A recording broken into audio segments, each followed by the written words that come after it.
Welcome to episode 9 of the Millennovator podcast, where you're going to hear an exclusive story from co-founder of Mental Floss, Will Pearson, about how they founded at Duke University. We started a campus publication at Duke, and we decided to call it Mental Floss. You know, we started with this tiny dorm room publication, and we can look back on it, however many years later, 10, 15 years later, and realize, wow, we've published 10 books and we've done kids products and board games and have 20 million people coming to the website and have done all of these other really exciting things. But none of those things happened overnight, and they all built on the thing before it. And so I would say that to somebody starting out now.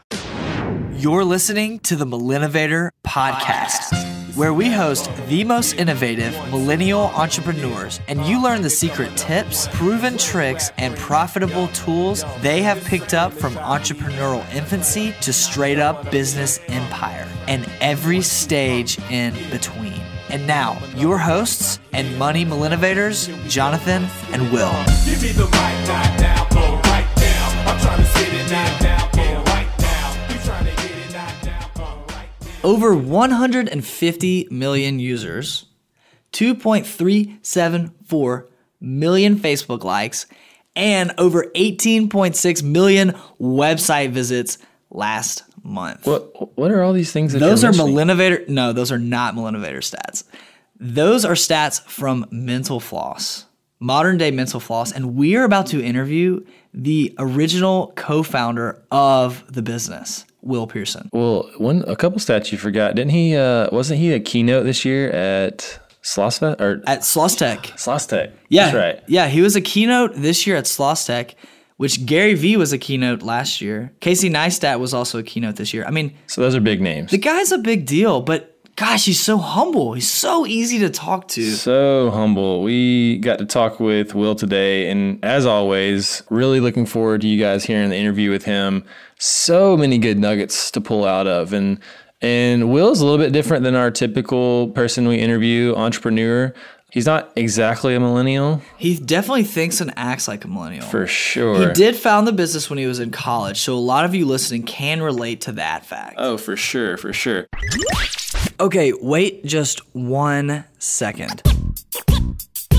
This episode is going to blow your brain. Because of that, I have to share my excitement about something I have created just for you. Do you feel overwhelmed about the humongous project of creating your website? Are you worried about sinking hundreds of hours and thousands of dollars into it? Listen, I have created websites in nearly every single way possible. All of them failed, except for one. As a result, I have created an ebook that will show you how to get a fully functioning site without spending thousands of dollars and hundreds of hours. Inside the ebook, you will learn how to build and launch your website in less than 24 hours for under $1 per day. You can download the ebook for free at www.millennovator.com/side hustle site launch. That's /side hustle site launch. And for those detail police out there listening, you can find all the details right there too.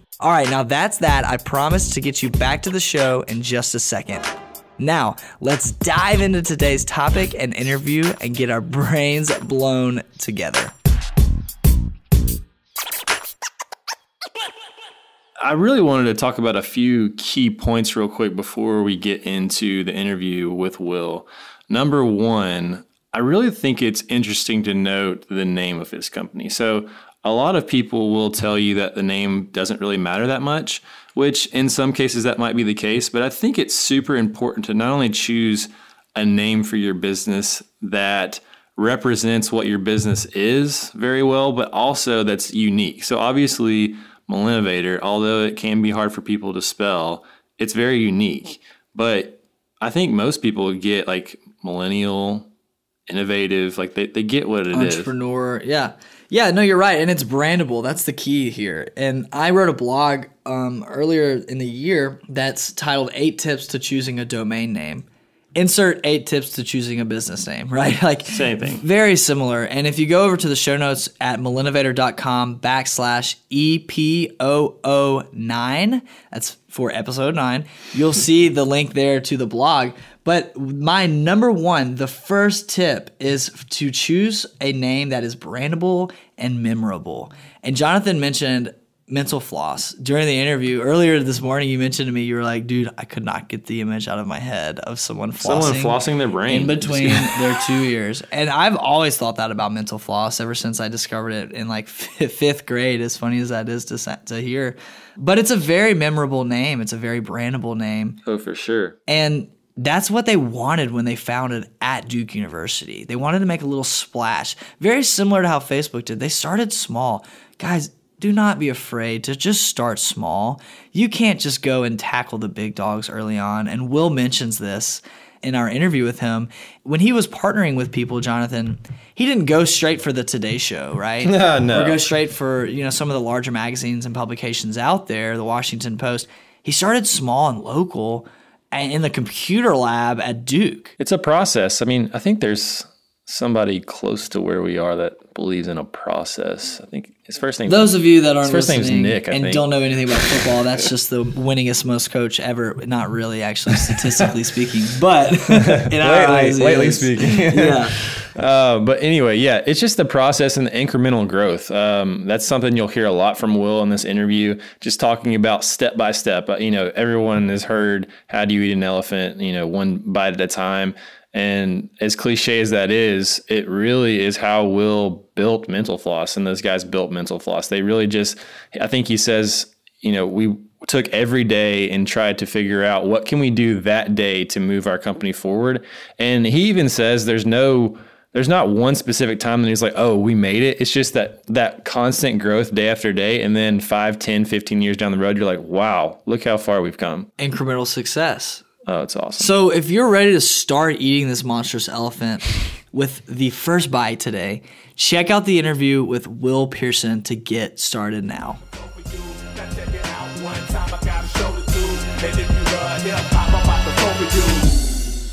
All right, how is it going, guys? I am standing, as I just mentioned, with Jonathan Murner, and I have got Will Pearson, co-founder of Mental Floss, on the line today. Will, first of all, thank you for being here. Second, how's it going? Tell us about how things are today. Hey, things are good. I was actually lying down, but you guys have me so motivated that I'm going to stand up as well. So this is a good day. That's what we try to do. Let's put on the big boy britches and stand up on this Stand Friday. up. Step one.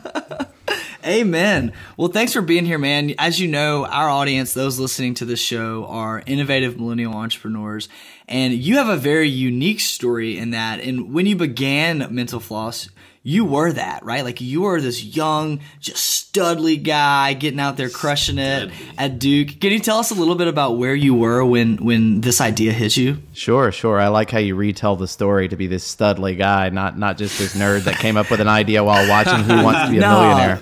Will, you're Prince Caspian, man. No, don't listen to that. That's right. So yeah, there were two of us. Mangesh was a good friend of mine.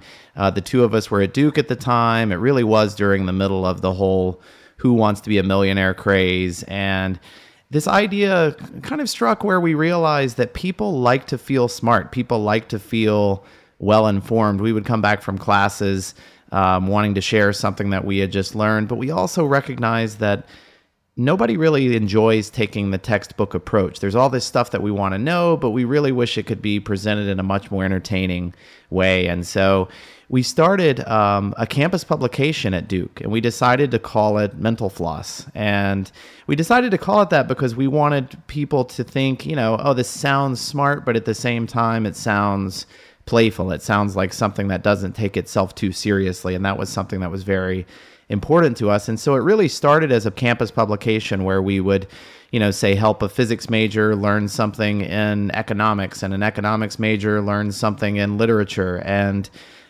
started seeing some really good feedback from that on campus, and realized, you know what? When else will we get the opportunity to just say, let's give this a shot. Let's start something from scratch. We're at this great testing ground at a university setting. Let's see what we can do with this. And so we decided to start Mental Floss and take it beyond Duke, and did that despite having really no knowledge on how to start a magazine or how to launch a new business. And so that was part of the fun of it, was really starting from scratch with almost no knowledge base there. And here we are, however many years later, I guess 17 years later, still going at it. It is. It's still rocking and rolling. And you guys have a podcast now. I want to get to that in a little bit. But can you tell me a little bit about how you and Mangesh, like, what was the relationship there? Were you guys classmates? Did you go way back from elementary school? How did you guys figure, hey, we could do this together? Yeah, we met in our first year at Duke, and there was a handful of us that became really close friends. And some of those earliest conversations that Mental Floss really was born out of started, maybe even by the end of our freshman year at Duke. And we just kept talking about these things. And then by the end of our sophomore year, we decided, let's give this thing a shot. Let's launch this in our junior year there as a campus publication. So, as far as the dynamic between the two of us, as you guys know, it really is so valuable when you find a great partner, a great business partner. And for Mangesh, the two of us are pretty different. I mean, we share very similar values, but at the same time, our personalities are very different. Our skill sets are very different. And so we were really fortunate early on that we found, such a respect for each other's talents and found a way to work together where, early on there would be some things that we would disagree about, but we were lucky enough to realize, okay, we need to figure out a way to make this work so that, let's say on the creative side, if there's a difference of opinion, I respect Mangesh so much, and I think that's where his skill set is strongest, that I will defer to him on those sorts of decisions. And then he would do the same for me on the strategic side. And that's really the way our relationship worked throughout our time at Mental Floss, so that, if there was something that we needed to present to the team, even if we might have a slight difference in opinion behind closed doors, when it came time to present an idea or a new project or a decision to the team, we presented a unified opinion on that. And that was through, deferring to each other out of mutual respect. I think that's so awesome, man. I mean, obviously, a big component of a team environment is finding the strengths and even the weaknesses in some case of all your teammates, like getting everybody in the right position. But I think what you hit on the head was having a system in place that whatever, problem or situation you're facing, who's going to ultimately have the better hand on making the decision for the team on that. Right. Will and I have actually run into that a lot lately with each other and different people that we're working with. Just who has the authority in this situation? And we're obviously everybody's opinion is valuable, but ultimately someone has to make that decision. Now, a lot of entrepreneurs they have a great idea, but they want to be in control of their idea, and that's great. So when you have multiple people with that idea, like you said, sometimes it can get hairy when those situations come up. So I think that's a really cool little nugget to pull out, is just having those systems in place and knowing, look, if it's on this, then we're going to collaborate, but ultimately I have the authority and the knowledge base on this subject. Yeah, and trying to speak openly about these things among whoever your leadership group is, and these things take a little time to smooth out, so it's not as though we settled on that system from day one. It was just something that we were determined to figure out over time. But yeah, I completely agree. Yeah, that's a vital relationship. In fact, there's a book, I don't know if you've read it, Will, or you listening have read it.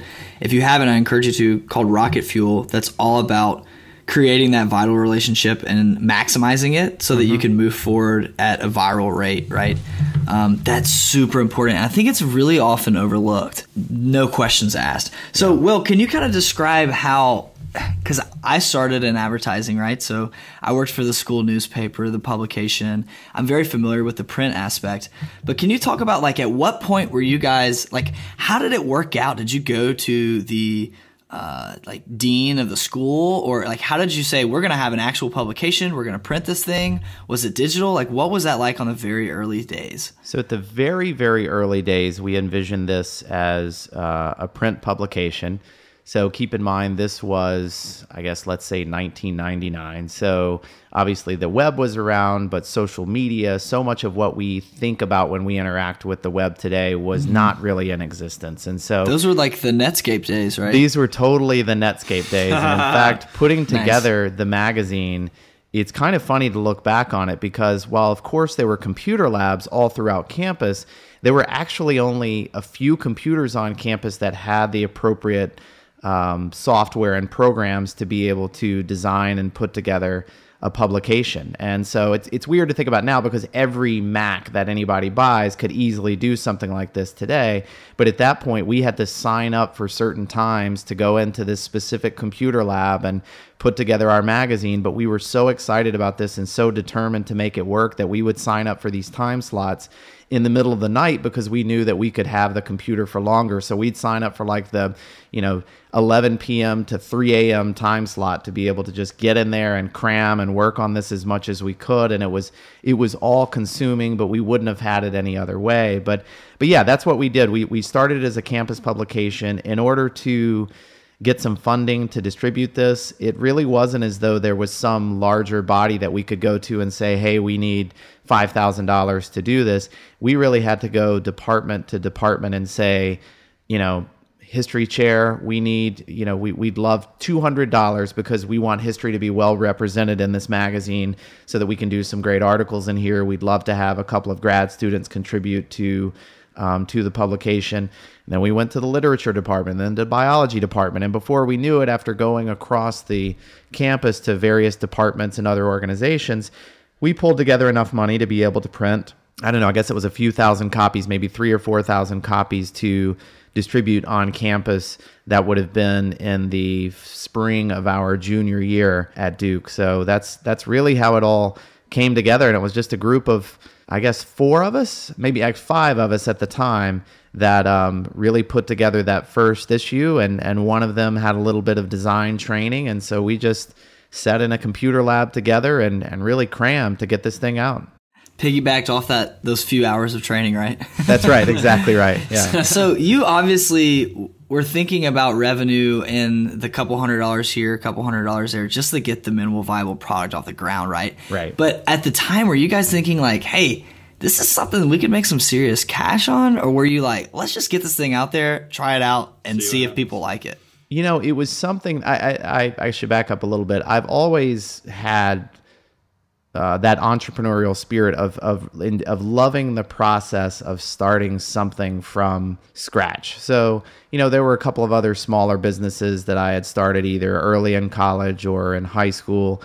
But even beyond just the idea of building wealth off of a business, which I certainly love doing, there's also just the excitement of creating something that doesn't exist in the world and then one day seeing it out there. And so that was really the driving factor for us in starting Mental Floss was feeling like, you know what, there is a place for this. I go to a Barnes & Noble and I look around and there may be 3,000 magazines on the stands there.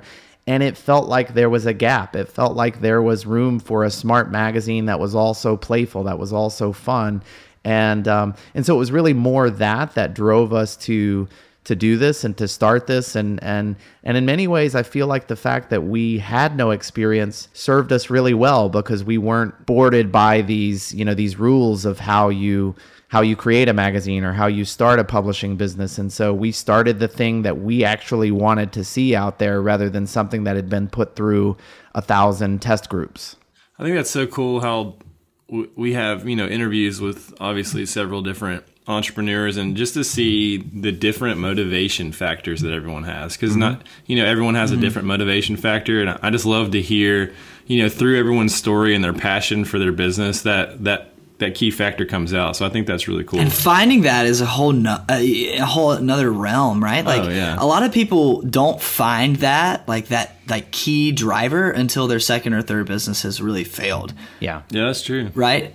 That's true. Yeah, I definitely think that's the case. And whatever that driving factor is, I honestly don't think it matters that much unless, the goal is somehow evil. But even if somebody's goal is simply, I want to start a business and I want to make a ton of money off of it, I respect that. If they're passionate about that and that's something that drives them and that fuels them and that they wake up the next morning excited to work on, as long as they're not trying to step all over everybody else in order to do that, Right. I totally Right on. respect that as a goal. I mean, it really is just, we all need something that gets us up every day and gets us excited to do whatever it is we're going to do. And so I completely agree. I think everybody just needs that thing to drive them.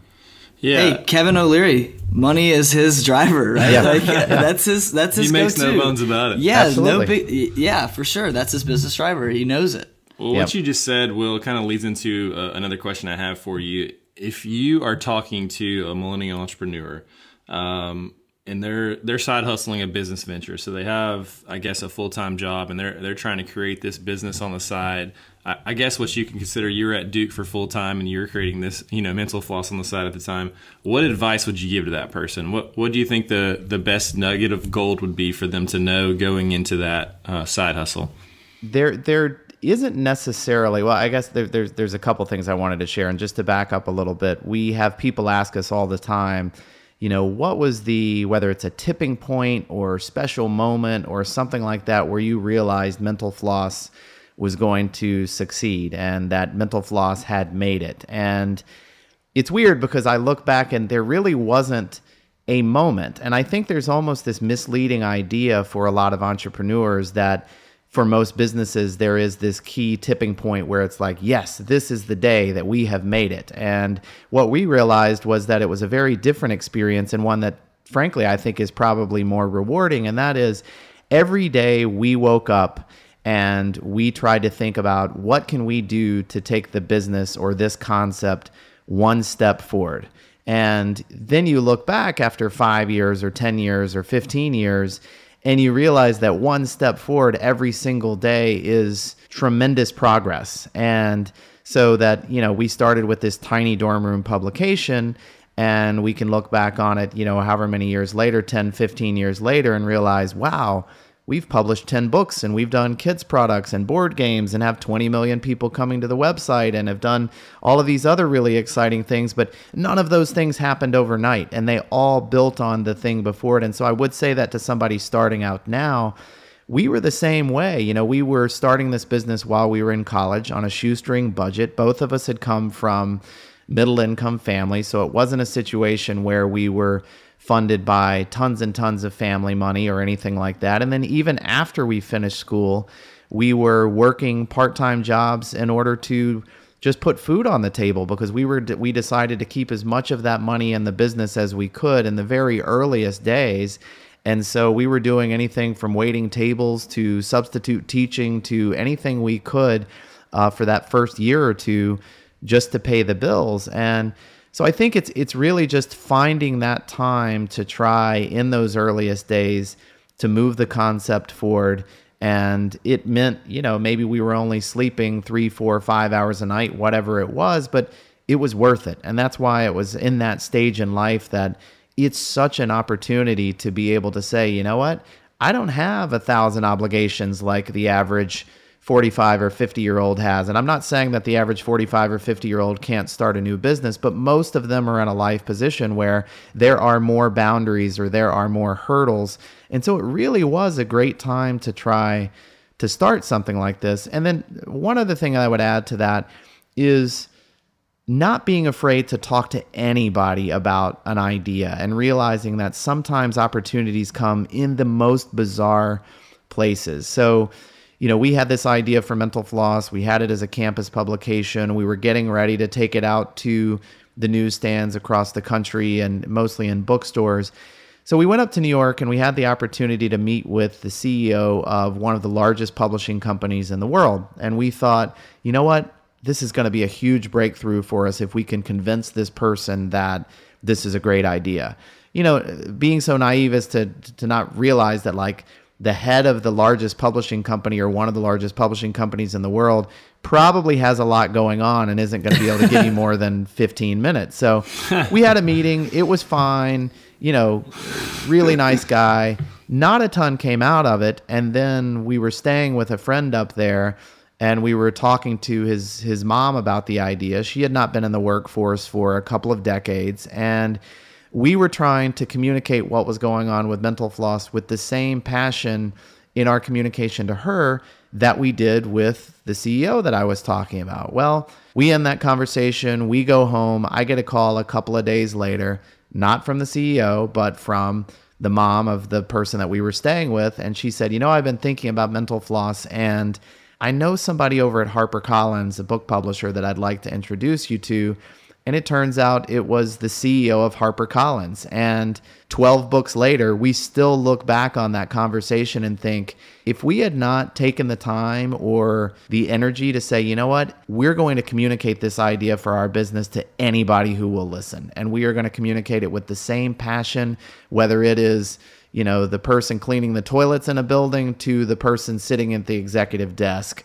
And that's the way we always approached it and tried to communicate with people and get them to introduce us to somebody else. We knew that we had to hustle in that way in order to open as many of those doors as we could. That's so strong, because you don't know which doors are going to close and which are going to open. And, Right. and really that just goes back to treating people like people, doesn't it? Just on a you and me basis, you and me level, treating everyone the same equally. And I'm sure that as you guys, college students or recent grads going to that CEO's office, like, you both were probably like, this is the biggest opportunity we've ever had. Yeah. We can't blow this. Lo and behold, it's the dinner table conversation 2 hours later that leads to your, future publisher. Absolutely. That's incredible.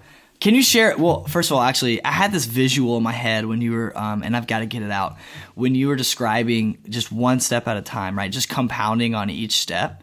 Have you ever played that Japanese, there's this Japanese game, I think it was a computer game back in the 90s, and it was literally just a concept of this ball, and this ball rolled, and it was really small, and it was sticky, and it'd catch small things, and then it'd catch large things, and before you know it, it's rolling down San Francisco, picking up large buildings. Do you know what I'm talking about? I have not played that, but it's definitely a good visual for this. That's exactly what I see in what you described. But then you also you segued into, you guys got out of school and you all were just doing anything you could to make means meet, because you knew for a fact that Mental Floss had something, right? It had gained exposure. It had some acceleration. There was some velocity behind it.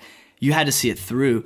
So can you share one of those pivotal moments where you that's a gritty, nasty time, and so many people out there think it's so easy, you just shook the right hand or you met the right person. They fail to see, the general public fails to see the hustle and the drive that goes into those few years of building this thing up. Can you describe some of those emotions, some of the situations, maybe your favorite story that you were in at that time?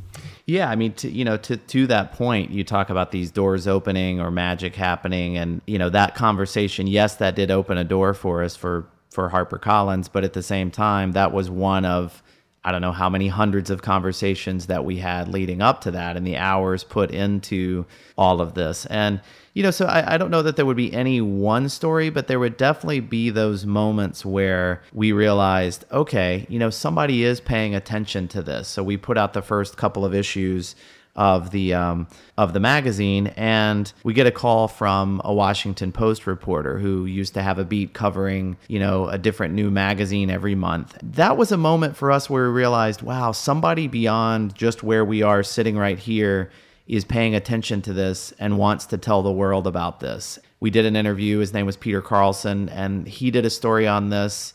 Then it ended up getting picked up in a few other places. Then Newsweek took interest back when Newsweek was a formidable publication at that point.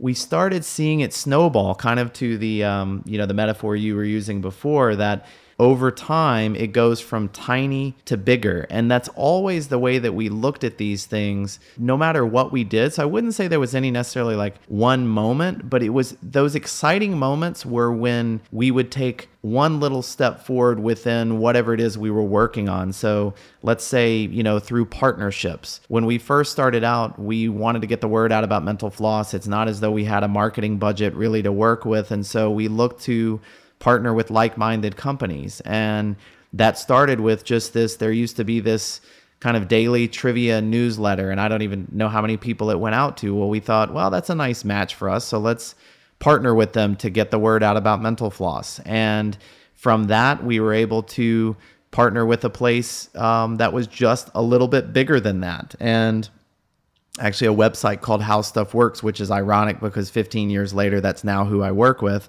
That is so ironic. I had no idea of that. It is really weird. Yeah. And then each month or each year, whatever it was, to try to step up to the next biggest level. So it was partnering with them, and then it was partnering with a bigger site, and then it was partnering with AOL, and then it was Yahoo, and then it was, the Today Show. And so those things don't happen overnight, but it was always about stepping up the ladder just one more step each time. And after some period of time, you realize, wow, one day we're actually playing with the big boys now. What you just described, I would call that viral growth, right? You're putting very little monetary budget into that. And there's a large amount of time that it does take to form those relationships, to reach out to people. You're going to get 10 no's before you get one yes. But when you do get that one yes, gosh, is it credible to lead into the next door that's wide open there for you. Like you said, leveling up. We've had that conversation on this podcast in the past. And you could take that in marketing and in growth, just leveling up, taking on the next. You can't go after these big dogs when you're a young pup, right? Getting started. There's no way. You don't have the credibility, but you don't know what doors are going to open by meeting somebody on the next level who may have a business with 10 employees, and then maybe somebody with 50 employees, and then now all of a sudden you're working with people that are subsidiaries across the entire world. Yeah. And people talk about luck being involved in entrepreneurship. And I don't think there's any way we can go without acknowledging that. But I think I would take the view, though, that it's kind of like when people use the whole example of like it's not, if the football is fumbled and rolls your way, it's kind of like it's knowing what to do with it once it does. And the same thing happens when a door opens or when a lucky break does happen, because lucky breaks happen for a lot of people. But then the question is, what do you do with that lucky break? And so, for us, it was realizing when there was an opportunity, it was being flexible enough to be able to jump on that opportunity. And a few of those things happened in our time. So 2004, 2005, I believe it was. I may be off by a year or so, but that's when Facebook really opened up to the general public beyond just the student bodies. And so when that happened, we started seeing some of our top 10 stories and our list formatted stories performing really well. And so we could have sat back and thought, oh, well, that's cool. These things are performing really well. But instead we realized, wow, this could be massive. We need to reallocate some of our energies into doing more of that. And so we really started pushing in that direction, and it opened up an entirely new audience for us. And the same thing happened with our t-shirt business. It's not as though we ever set out saying like, we want to start a t-shirt business and along with Mental Floss. It was more a couple of these things happened. We tried out a silly t-shirt. It seemed like it really worked. It had come from one of our readers, the idea for it had, and we thought, you know what, here's an opportunity. Why don't we pay our readers $150 or $125 if they send us an idea that we end up using? And then when you see some of these ideas working, it's a matter of being smart enough to reallocate some resources to it to drill down onto that opportunity, which I think is so important. Some of them you'll get wrong, but that's okay. I think it's about, jumping on these things when your gut tells you there's an opportunity here. You're absolutely right. Mm-hmm. And gosh, I always go back to this book. Always. But Jenny Blake, she's actually going to be on our show later on in the year of 2017. But Jenny wrote a book called Pivot. Mm-hmm. And it was more on, there are some things within your actual business, but it's more on changing your business and taking on a full-time job, but on your own. But that is so true. What you just said with what you saw on Facebook, you could have so easily dismissed that and just said, well, we'll just let the growth happen on its own. Let the people do their thing. Instead of kind of just itching it a little bit and then seeing tremendous growth. Right. And not being afraid to put your chips in that category. And partnerships is the same way. That's not easy. Yeah. People say you can pay for views or you can build relationships. Neither way is easy. Right. Right. I mean, paying for views is not easy. That's a lot of money. But creating partnerships is a very long-term approach. But gosh, if you put the chips in there and you do it the correct way and meet the right people, it's hugely beneficial. Yeah. And that goes back to exactly what you said with partnering with How Stuff Works. How many years ago? That's so bizarre that now you guys have got a pretty cool thing going. Can you describe a little bit about what you're doing with How Stuff Works? I mean, that is the #3 science website, I think, in the world. Yeah, it's one of those things that, speaking to the point of building those relationships, you also know, you never know where they will lead down the road. And that was also the approach that we took, is let's have as many of these conversations as we can. Sometimes you have a conversation with somebody and it just seems like you really hit it off, but you can't figure out what that thing is that you're going to do together. But as we learned, sometimes that thing may surface 3, 5, 7 years later. You just never know. And so those relationships can be invaluable. But with How Stuff Works, terrific website. However, what they had done was, and they're the first to admit this, they kind of accidentally stumbled into being a giant in the podcasting space. And so about a decade ago, they started a podcast called Stuff You Should Know, and then they added one called Stuff You Missed in History Class. And then fast forward a decade or so, they wake up one day and realize, wow, we are the largest ad-supported podcasting network in the world. And by ad-supported, I mean not a nonprofit. So NPR is the largest in the podcasting space, and then it's How Stuff Works. And they approached Mangesh and me, I guess, end of last year.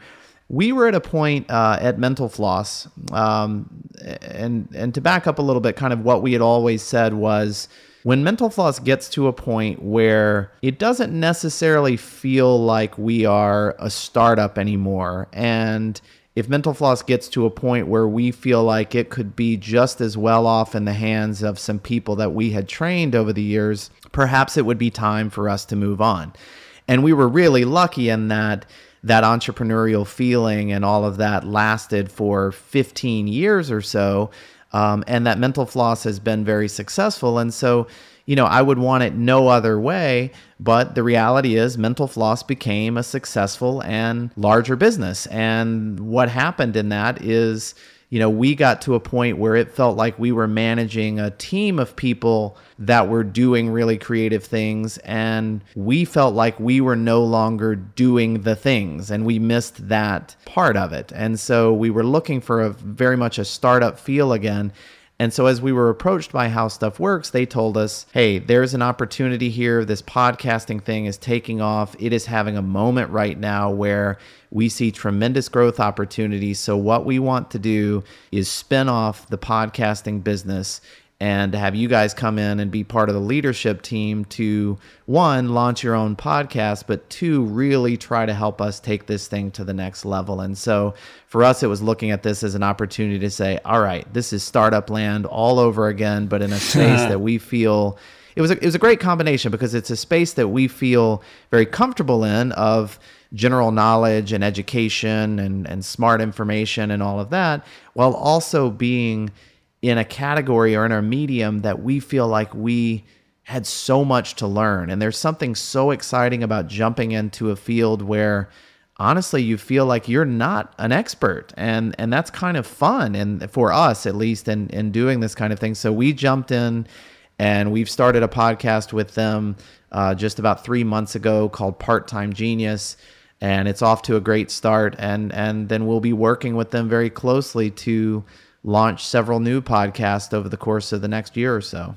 Clearly, you didn't know anything about magazines or publishing when you started Mental Floss. Right. And here you are in another medium, very unfamiliar, but that clearly excites you. Like I feel like that's like your high is something new, right? Learning and discovering something new and just mastering it. Yeah, it's sometimes you get weird looks from people, and I think it makes sense because we all have different things that drive us or things that excite us. But when I describe it as saying like, I kind of love jumping into something and being bad at it at first, because it just means that you know nothing about it. And then over time, really trying to learn what can make this thing work. And again, back to the point of the magazine, part of what made it work was that we weren't sitting at some big publishing house looking at formulas saying like, well, we need to create this magazine to fit this exact audience, and this is going to be the perfect magazine for women with 2 children between the ages of 34 and 39 who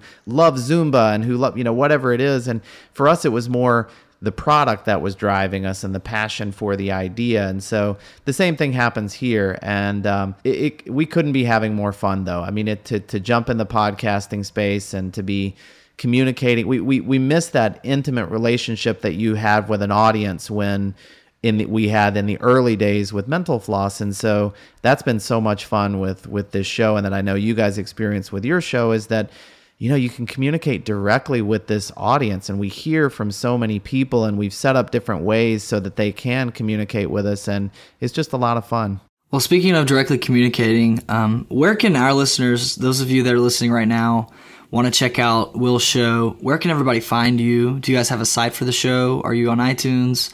We do have a site, but so as not to confuse people and give them 1,000 different things, I would just ask them to check out the show if they go to iTunes or actually anywhere that they listen to their podcast.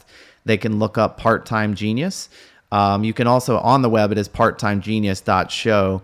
But at the same time, I think it's really best to just go try to find the podcast. And we've set up a lot of fun ways for our readers, or rather our listeners, to communicate with us. And so we have what we call, just tongue-in-cheek, it's a 24/7 fact hotline, a number that we set up that they can call if they think of a great fact at 2 a.m. or whatever. They can call us and leave a message. And it's just been a blast to hear from these people with, whether it's a really funny fact or just something that they want to share with us, whatever it may be. But that's the best way to find us, is just to look up Part-Time Genius wherever you listen to your podcasts. I love that idea. I got a friend who I need to tell that. He considers himself the useless facts leader of the world. I mean, this guy is like, did you know that the majority of left-handed people are in Turkmenistan? I'm like, what are you talking about? We have a buddy that we went to lunch with, was it yesterday or no, the day before, and he was like, did you know that Berry College has the biggest campus in the United States? Yeah, 27,000 acres. I'm like, no, we didn't. Oh, we did wow. not know that. That's so great. quirky and cool, man. We love that. And thank you for being here, Will. Yeah, thanks so much, man. What a cool show. We really appreciate you taking some time to enjoy it with us. Well, I appreciate it, guys. Thanks so much for the invitation, and congratulations on your success.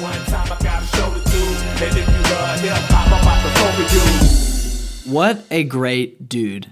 Not everyone you meet who has such a successful business is as relational, as sharing, as humble, as abundant as Will Pearson is. Like, I so appreciate that. I do too. I mean, guys, these businesses he's talking about are doing very well. And just for a guy to take the time to talk with us, number one, but just, again, being as humble as he is about not only where he is today, but how he got there. I hope you guys really, as much as I do, appreciate the nuggets of information that he gave us today. Well, I want to reiterate on what he said about always being passionate, describing your business and what you do. Mm-hmm. It doesn't matter if you're talking to a janitor, a lunch lady, a pastor at church, somebody fixing your refrigerator. We have a broken refrigerator right now, and that's why I said that. It doesn't matter, right? Like, you should always be sharing the same amount of enthusiasm and just passion for your business with whoever you're talking to, because you don't know what door is going to open, and you don't know who knows who. It's incredible how the deal that was made with his publishing company was not made out of the original meeting with the CEO he went up there to hopefully have to deal with, right? It was made at the dinner table a few hours afterwards. And from the people that we've talked to, interviewed, the experiences we've had, that tends to happen more times than not. It's not that primary thing that you think is going to happen. What you think, yeah. It's the secondary. It's the third, fourth, fifth option that really gets you to where you're going to go. You can't give up because it's always, always, always there. It could be right around the corner. You could have no stinking idea. And can you imagine? I'm sure they got 15 minutes with the CEO of his publishing company. You and I would leave that deflated. There's no way you couldn't leave that deflated. Oh, yeah. He's probably very short. He's not physically short like me. Short in to his the point. talk. Yeah, to the point. He's probably just very serious, very vague, right? They leave the office. I'm sure they're thinking, well, gosh, I don't even know how that went. Oh, yeah. It's very tough to have a conversation with your friend's mother about the company that you went up there to talk about if you didn't see success the second of. That just shows you how much passion they had for what they were doing. And I think that's a testimony to them and, what they believed in themselves, they believed in their product, and they were, I think if any of you out there listening, even for Will and I here, if you really have a passion for what you're doing, it's going to come out. It should come out. If you're having to make it come out, then maybe you should reevaluate some things. I mean, your natural passion for what you're doing, whether that's your full-time hustle or side-time hustle, is going to come out. And it has to, because in their case, in Mental Floss case, if it didn't, they wouldn't be where they are today. And that's your personal why. It may not be your business's why, but that's your personal why. That is why you get up every day and do what you do. And for Will, it was learning something new. And that still fires him up today, hence why he is with How Stuff Works. And guys, let me just share some statistics with you really briefly about How Stuff Works. How Stuff Works is nobody new to the game. They've got like 1.8 million likes and followers on Facebook. I think they're the number 3 most visited, technically, science or advice website. I think they had 25 almost million visits last month. That's a huge deal. And Will didn't know about podcasting, right? Like Will, when he took this position with How Stuff Works to start their podcast, Part-Time Genius, which is a great show. Please go check it out and support them. He didn't know about podcasting. That was a new medium for him. But he wasn't afraid to take it on. And he's humble enough to say, look, man, I don't know anything about this, but that's what excites me. Oh, yeah. I want to learn from the bottom up and 8 months, 10 months, 18 months from now say, man, look how far I've come personally. That's his why. So what is your why? Listening. What's your why in life? Like, why are you driven? What drives you? As we mentioned, Kevin O'Leary's is money, right? Right? I mean, and Will's is something new, learning something new. Find your why and then partner that with your side hustle in some type of way. So guys, if you want to check out Will Pearson, you totally can. His podcast is Part-Time Genius. It is super great. In fact, if you're somebody listening who has who is a factual genius, you've got like all the little tidbits. I have a friend who is that way. Everybody has a friend that way. Everyone has a friend that way. It. Tell them about it. They've got a hotline, a 24-hour hotline that you can call in and leave a voicemail of your random fact of the day. I think that's hilarious. If I had a cell phone in my shower, I would use that because they hit me all the time. And also, if you have an idea for a business or you have something you want to run through us or you've got some feedback for us, I want you to send us an email. Get off of Apple Podcasts, get off of Stitcher, get off of Deeper, wherever you're listening to the show today, and shoot us an email at millennovator@gmail.com about what you like about the show. We want to hear it. Or if you have a guest who you're like, guys, you've got to have Gary Vee on the podcast. Okay. We'll work our best to get Gary Vee on the podcast just for you. But we need to know first who you want on the show. So send us a stinking email, millennovator@gmail.com. Until next time, Jonathan, final remarks. Y'all have a great day. Have a fantastic day, my friends. Thanks for tuning in. Don't forget to call your mother and tell that woman that you love her. And if you love the show almost as much, subscribe to us on iTunes and leave us a sweet review. We're definitely not ashamed to blush. Now, go forward and implement what you learned from today's episode into your business. We cannot wait to personally hear your story of success and replicate it 1,000 times over. Give me the mic, not down, go right down. I'm trying to sit it, not down.